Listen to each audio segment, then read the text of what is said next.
안녕하세요. 결혼 10년차 강원도에 살고 있는 36살 여성입니다. 저는 조금 이르다면 이른 나이인 26살에 결혼을 했어요. 대학을 졸업하고 운 좋게 바로 취직이 되어서 만족스러운 사회생활을 하던 도중 남편을 만났습니다. 남편과는 10살의 나이 차이가 나는데요. 같은 부서에 근무하다 사랑이 삭힌 케이스예요.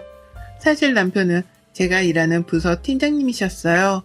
제가 사회생활을 이제 막 시작할 무렵 많은 조언을 해주시며 잘 적응할 수 있게 도와주신 분이에요. 물론 제 사수도 계셨지만 팀장으로서 모범을 보여야 한다며 부하 사랑이 끔찍한 분이셨죠. 지금의 제 남편이 되었네요. 나이 차이가 많이 나고 홀어머니를 모시고 사는 남편을 저희 집에서 처음에 반대를 했습니다. 매일같이 부모님을 찾아와 아들처럼 말동무도 하고 저에게 대하는 진실된 모습을 보며 결혼 허락을 받았죠. 저는 할머니, 할아버지와 함께 자란 터라 주변에서 에이 바르다는 소리를 들으며 컸어요. 시댁에 인사를 갔을 때도 시어머니는 어른들한테 잘할 것 같다며 몸에 배어있는 게 보인다며 예뻐하셨어요. 옛날 방식을 고집하는 분은 아니었지만 요즘 사람들 같지 않게 싹싹한 모습이 보기 좋았다고 하셨습니다. 하지만 나중에 알고 보니 하나밖에 없는 아들이 저 아니면 안 된다고 결혼하겠다고 박박 우기는 바람에 착한 시어머니 코스프레를 하던 거였죠. 이때 미리 알았으면 결혼에 대해서 다시 생각을 해봤을 겁니다. 아무튼 그렇게 저희는 2년 정도의 긴 연애를 끝으로 부부가 되었습니다. 저는 대학도 나름 알아주는 곳을 나와 대기업에 바로 취직하며 사회생활을 시작했는데 집안일도 어느 정도 할 줄 알고 이 정도 커리어면 어디 가서 빠지지 않는다고 자부할 수 있거든요. 제가 대기업을 다녀서가 아니라 솔직히 저 20살 되면서 부모님 지원을 일절 안 받고 제 스스로 노력해서 여기까지 온 겁니다. 그래서 생활력 강하다는 소리도 많이 듣고 멋있다는 소리까지 들으면서 살거든요. 저는 제가 부족하다고 느낀 게 없었는데 시어머니 눈에는 그게 아니었나 봅니다. 결혼을 준비하면서까지는 별 말씀이 없으셨는데 결혼 후 태도가 확 달라지신 거 있죠? 신혼여행을 다녀와서 첫 아침을 차리는데 편한 복장으로 주방에 들어서는데 누가 예의도 없이 그런 복장으로 주방에 들어오니? 한복 입어야지. 그런 기본적인 것도 몰라? 라며 저에게 지적을 하더라고요. 밥은 할 줄 아냐며 냉장고는 수시로 닦냐며 양말은 따로 빠냐며 사사건건 참견해. 처음에는 저도 좋은 게 좋은 거라고 살림 배운다 치고 네네 하며 시어머니 말씀을 무조건적으로 따랐어요. 제 나름대로 노력했다고는 하는데 돌아오는 말은 절 좌절시켰죠. 저도 사람인지라 점점 지쳐갔어요. 잘한다 잘한다 하면서 응원하고 치켜 세워줘도 잘할까 말까인데 끝도 없이 나무라기만 하니 저로서는 도리가 없더라고요. 그렇게 긍정적인 저도 조금씩 마음의 상처를 입고 있었죠. 제 나름대로 멘탈이 강하다고 생각했었는데 부모 유혹까지 들어가며 버티자니 인내심의 한계가 오더라고요. 우리 아들 아침밥은 제대로 해먹이는 거냐? 냉장고에 시리얼은 또 뭐고? 너네 이런 거 먹고 사니? 사람이 개도 아니고 이딴 걸 먹고 산단 말이야?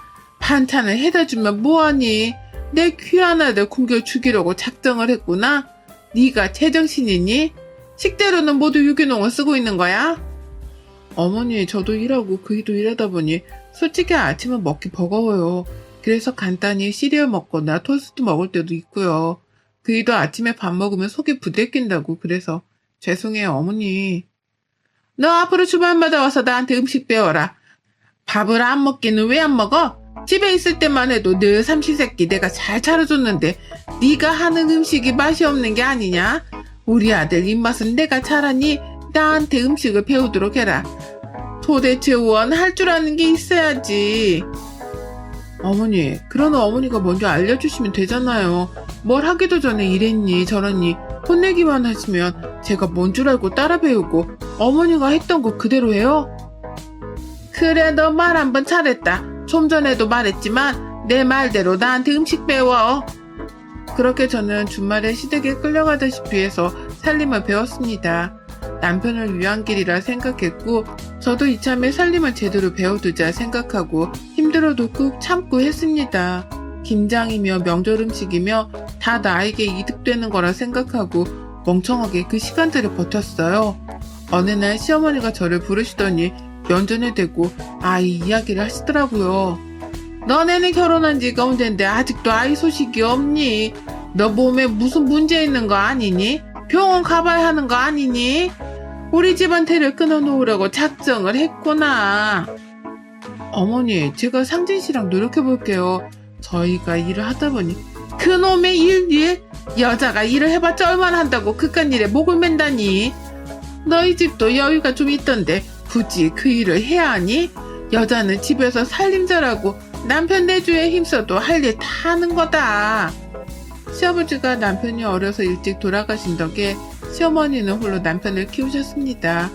안 해본 일이 없을 정도로 억척스러운 분이셨죠. 오갈 곳 없이 밑바닥부터 시작해 식당 일을 전전하다 가정부 생활까지 하며 남편을 키우셨다고 했어요. 그런 남편을 효도라도 하는 듯 좋은 대학에 가고 대기업에 떡하니 취직까지 하니 얼마나 자랑스럽겠어요.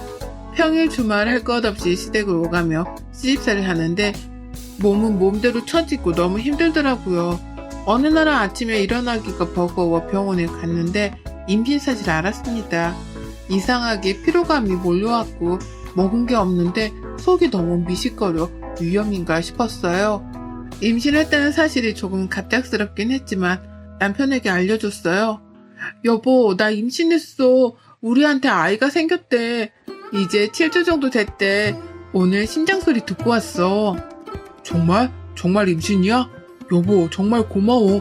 나 앞으로 멋진 아빠, 멋진 남편이 될게. 남편은 고맙다며 앞으로 고생할 텐데 미안하다며 자신이 잘 챙겨주겠다며 눈물을 흘리더라고요. 당연히 시어머님께도 말씀드렸습니다. 아이를 잘 키우는 일에만 전념하라며 여자의 도리를 강조하셨죠. 시어머니는 저보다 아이가 우선이라며 말씀을 하시더라고요. 그래도 예전처럼 시집살이를 시키지는 않았어요. 어머니, 제가 몸이 너무 힘들어서 그런데 반찬 좀 해주시면 안 돼요? 이상하게 어머님 음식 입에 당기는데 아이가 먹고 싶은지. 밖에서 사 먹는 음식은 잘 안 들어가더라고요. 귀한 손주가 먹어야 하니까 유기농으로 부탁드려요. 함부로 아무거나 먹을 수가 없어서요. 뭐? 지금 나더러 네 수발을 들으라는 거야? 아이 가진 게 그렇게 대수야? 네가 직접 해먹어. 너무하세요, 어머니. 제가 아무 음식이나 먹고 탈락이라도 하면 아이는 어떡해요? 뭐? 얘, 너 그런 끔찍한 소리 하지 말아라. 아휴, 그래 알았다. 내가 해주마. 그렇게 시어머니는 매번 저의 저녁 그리고 제가 먹고 싶다던 음식이 있으면 해주셨어요. 물론 애써서 해주신 거라 감사하긴 했지만 한편으로는 꼬숩기도 하더라고요. 혹여나 아이가 잘못될까봐 계속 직장을 관두라고 종용하시는데 어렵게 들어간 회사이기도 하고 제 커리어를 포기하고 싶지 않아 고집을 부려 퇴사하지는 않았어요. 몸이 많이 힘들고 시집살이까지 견뎌내느라 매일매일이 고됐지만 안정기에 접어드니 마음이 놓였습니다. 아이를 품은 지 9개월 하고도 보름 정도가 지나 저는 건강한 딸아이를 출산했어요. 육아휴직을 내고 아이는 세상을 빨리 만나고 싶었는지 애정일보다 한 달 정도 빨리 나왔답니다. 아이도 제대로 건강하게 못 낳고 제때 낳아야지. 일찍 낳아서 안탈 정도 타고 아이가 건강하겠냐? 애미 너는 도대체 제대로 하는 게 하나도 없어. 집안일을 잘하기를 하니 아이를 잘 낳기를 하니 저 아이 아프면 다 네 탓이다. 그리고 이왕 낳는 거 떡두꺼비 같은 아들을 떡하니 낳았어야지. 딸이 뭐니? 어머니, 제가 몸에 문제가 있었나 봐요. 어머니가 해주시는 음식이 문제가 있었나? 제가 먹은 거라곤 그것뿐인데요. 그래도 소중한 아기이고 지금 상태가 괜찮다고 하니까 너무 걱정하지 마세요. 앞으로 건강하게 잘 키우면 되니까요. 아이를 낳고 거동이 불편해 침대에 누워있는 사람한테 하는 말 치고는 너무한다 싶을 정도였어요. 어머니가 아들도 못 낳냐며 비꼬길래 제 몸이 이상한 거 아니냐길래 맞받아 쳤습니다. 제대로 마음의 상처를 입고 정신이 피폐해지던 건 아마 그때부터였을 겁니다. 가뜩이나 육아로 잠도 제대로 못 자고 출산 후에 변화된 내 몸에 스트레스를 받고 있는데 직설적인 우리 시어머니는 살을 좀 빼야 하는 거 아니냐?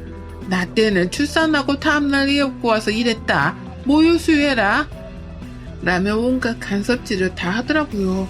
남편은 하필 부서도 바뀌는 바람에 출장을 자주 다니는 상황이었고 집에 같이 있던 날이 별로 없었죠.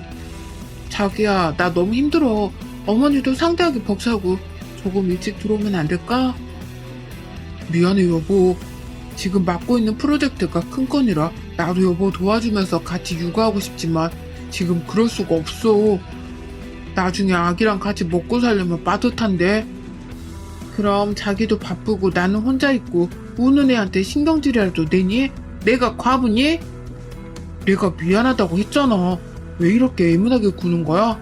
내가 노는 사람도 아니고 도대체 왜 그래? 당신 힘든 거 충분히 이해하고 나도 미안해 하고 있어. 근데 나한테 뭘 더 어쩌라는 거야? 나는 안 힘든 줄 알아? 나도 힘들다고. 기댈 곳이 없던 저는 우울감이 날로 커져갔고 급기야 남편을 붙잡고 매일 엉엉 울다시피 하며 지냈습니다. 시어머니요? 제가 힘들어도 절대 수고했다 잘했다 한마디 없으셨어요. 아이가 조금이라도 감기 기운이 있을 때면 제 몸 관리를 지적하면서 집안 얘기를 꺼내질 않나. 조리원에서 퇴소 후 집에 갔는데 시어머니는 여전히 불시에 집에 와서는 밥을 차려라, 청소는 했냐, 이번에 동창회 모임이 있는데 다 같이 먹을 음식 좀 하라며 닥달을 하더라고요. 미친 척하고 배달 음식을 시켰어요. 요즘 홈파티하는 고객들이 늘어나 서비스도 괜찮았고 레스토랑에서 식사하는 것 못지않게 맛도 있고 품질도 좋았거든요.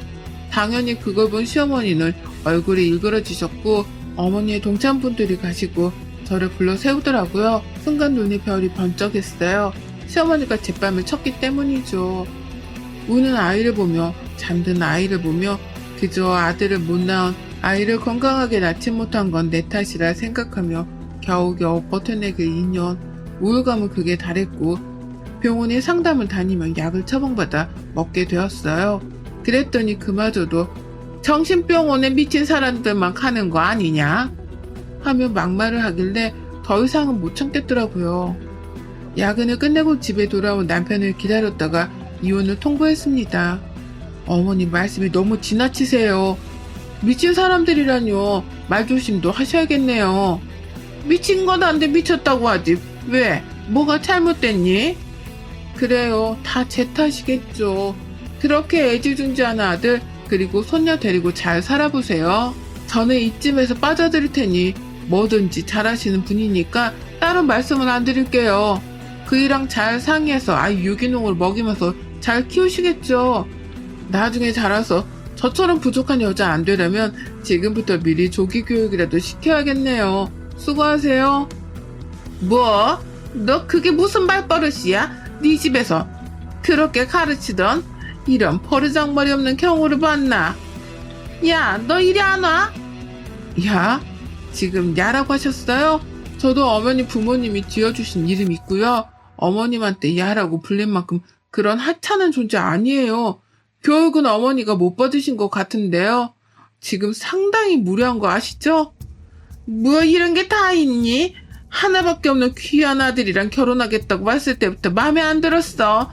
너 같은 며느리 필요 없다. 훌륭한 아가씨들 널리고 널렸어. 너 당장 나가. 어머니 비위 맞춰줄 여자가 몇이나 있는지 궁금하네요. 애딸린 돌싱과 아나무인 시어머니 과연 어떤 여자가 미쳤다고 시집 오나요? 저니까 이 정도 해드리는 거라고요.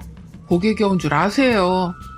남편은 제가 왜 힘든지 왜 우울하는지 이해하고 있었고 공감하고 있었어요. 제가 더 힘들면 어떻게 행동할지 판단이 안 섰기에 심신의 안정이 중요한 것 같다며 자신이 그동안 미안했다고 시어머니가 심하면 심했지 덜하지는 않을 거라며 조금은 편하게 살아보라며 이혼 서류에 도장을 찍어주더라고요.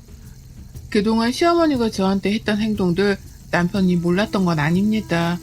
그저 제가 애써 괜찮다고 힘들지 않다고 웃어봤기에 남편도 저는 뭐라 하지 못한 거죠. 저런 년은 애초에 집안에 들이는 게 아니었어. 부족한 거 받아주면서 살림 좀 가르쳐주니 저렇게 토라져서는 막무가내로 행동하는 거구나. 이혼? 까짓것 해봐 어디. 어머니, 저 그동안 결혼하면서 어머니랑 그이한테 밉보일 짓 안 했다고 생각해요. 상황마다 달랐지만 꼬박꼬박 끼니는 챙겨줬고요. 더 이상은 대화가 의미 없는 것 같아요. 그러니 그렇게 좋아하는 아들 끼고 살아보세요. 저는 더 이상 못하겠습니다.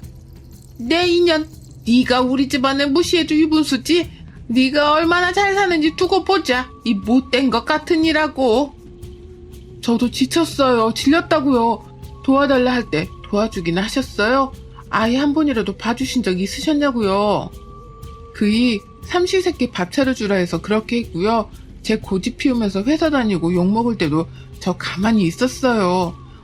어머니가 하는 말이 다 맞겠거니 옳겠거니 그러려고 넘겼거든요. 제가 이 집 며느리입니까? 종살이 하러 온 여자입니까? 제가 며느리긴 해요. 나도 너 같은 며느리 필요 없다. 하나밖에 없는 귀한 아들 고생시키기 싫으니 썩 꺼져. 저는 그 길로 아이를 남편에게 안겨주고 옷가지와 지갑만 챙겨 친정으로 왔습니다. 아이를 생각하며 가슴이 아파왔지만 저는 그렇게 살 수 없었어요. 남편과 아이를 정말 사랑했지만 시어머니의 모진 말과 모진 행동, 저를 어디까지 무시해야 속이 풀리는지 감이 안 잡히더라고요. 정말 죽고 싶었습니다. 친정 부모님은 놀란 눈으로 왜 그러냐며 저를 다그치셨고 저는 그동안에 있었던 모든 것을 말씀드렸어요. 저도 우리 집에서 사랑받고 자란 외동딸입니다. 그런 딸이 시집가서 행복하게 잘 살 줄 알았는데 이렇게 모진 수고를 겪고 있을 줄이야 꿈에도 모르셨겠죠. 딸 bab으셨던 친정아버지는 뒷목을 잡으시며 너무 기가 막히다며 할 말을 잃으셨어요. 감히 내 귀한 딸한테 그따위 짓을 했단 말이야? 김서방은 뭐하고 있었다니? 네가 그 꼴을 당할 동안 네 남편이란 작자는 뭐라고 앉아있었냐 이 말이다. 그동안 안 써둔 사정 생각하고 아무 말 안 했지만 딸 가진 죄가 이렇게 크다니 너무 가혹하구나. 그 집은 더 이상 사람으로 대할 집안은 아닌 것 같네. 아빠, 내가 잘 살았어야 했는데 이렇게 못난 모습 보여서 미안해. 하나밖에 없는 딸이 내세울 게 없나 봐. 시어머님 말대로 난 정말 할 줄 아는 게 없는 그런 존재인가 봐. 죄송해요. 너 말은 똑바로 해. 하나밖에 없는 내 귀한 딸이야.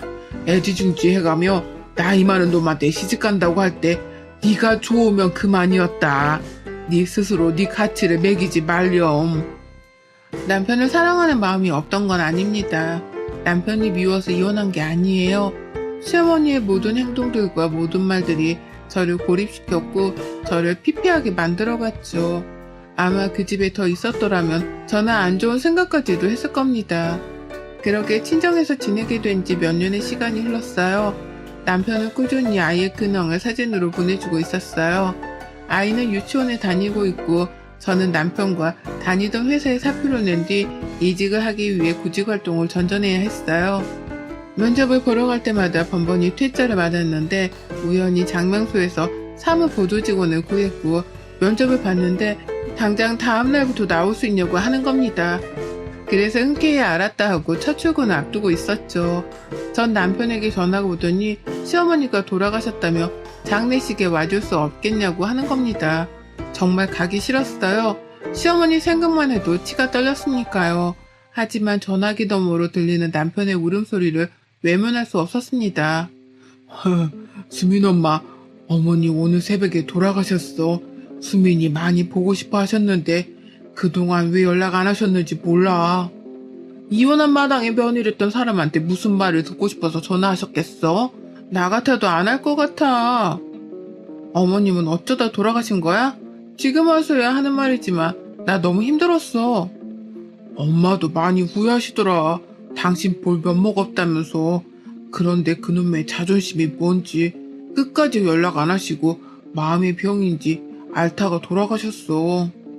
남편은 이미 많이 울었는지 힘없고 생기가 없는 그런 상태였죠. 장례식장에 갔더니 지난 시간이 생각나며 눈물이 왈칵 쏟아지더군요. 이혼을 하며 집을 나가는 그 순간까지 제 뒤통수에 대고 온갖 욕을 하시던 시어머니. 내가 미워서 그런 게 아니라고, 네 탓이 아니라고 한마디만 해주셨으면 지금 이렇게 마주하고 있지도 않았을 겁니다. 어머니, 이렇게 허망하게 가실 거면 왜 그렇게 저한테 모질게 대하셨어요? 조금만 저한테 다정하게 대해주셨더라면, 조금만 더 며느리로 인정을 해주셨더라면 우리가 이렇게 되지 않았을까요? 전 그때만 생각하면 아직도 어머니가 많이 원망스러워요. 왜 내가 못마땅했나, 무엇이 마음에 안 들었나 다 묻고 싶네요. 그곳에선 편안하셔야 해요. 우리를 알던 많은 사람들이 조문을 왔고 어머니를 떠나보낸 지 반년 정도가 지났어요. 여보, 우리 다시 시작하면 안 될까? 아이도 그렇고 나도 그렇고 나한테 한 번만 기회를 주면 내가 정말 열심히 살게. 당신한테 못해줬던 거 반성하면서 살게. 내가 바로 확답을 못하겠어. 나도 생각해봐야 하고 섣불리 얘기할 수 있는 문제가 아닌 것 같아. 엄마 돌아가시니까 알겠더라. 그땐 나도 어린 마음에 자기가 괜찮다고 하니까 그러려니 했지. 하지만 내가 그랬으면 일단 나 오늘은 먼저 자리에서 일어날게. 연락할게. 며칠을 한참 고민했어요. 힘은 들었지만 지금까지 잘 살아왔고 계속 이대로 사는 게 맞는 건지, 지금까지 저를 찾은 적이 없었지만 엄마가 생겼다면 좋아할 아이의 모습이 떠올랐습니다. 결국 부모 없는 아이로 낙인 찍히게 하고 싶지 않았기에 재결합을 하기로 하고 살림을 합치기로 결정했죠. 이혼할 당시 남편과 저는 서로가 싫어서 이혼을 한 게 아니기 때문에, 그리고 시어머니가 돌아가셨기 때문에 저희가 같이 안 살 이유도 굳이 거절할 이유도 없었거든요. 무엇보다 아이가 자라면서 부모가 없는 아이라며 막말을 들을 것이라고 생각하니 머리가 아팠고 아이를 생각해서라도 재결합을 해야 했어요. 남편과는 원만한 관계로 잘 지냈고 남편은 회사에서 본부장으로 진급까지 했습니다. 강원도에서 회사에 분점이 생겼는데 자리 잡을 때까지 직원들을 교육하고 훈련시키는 업무를 했고 강원지사 총괄 책임자로 가게 된 거였어요. 그렇게 남편을 따라 강원도로 이사가게 되었고 지금까지 잘 살고 있답니다. 뱃속에는 둘째를 품고 있고 내년 봄에는 귀여운 아들이 태어날 예정이랍니다. 여러분의 생각은 댓글로 남겨주세요. 오늘도 시청해주셔서 정말 감사합니다.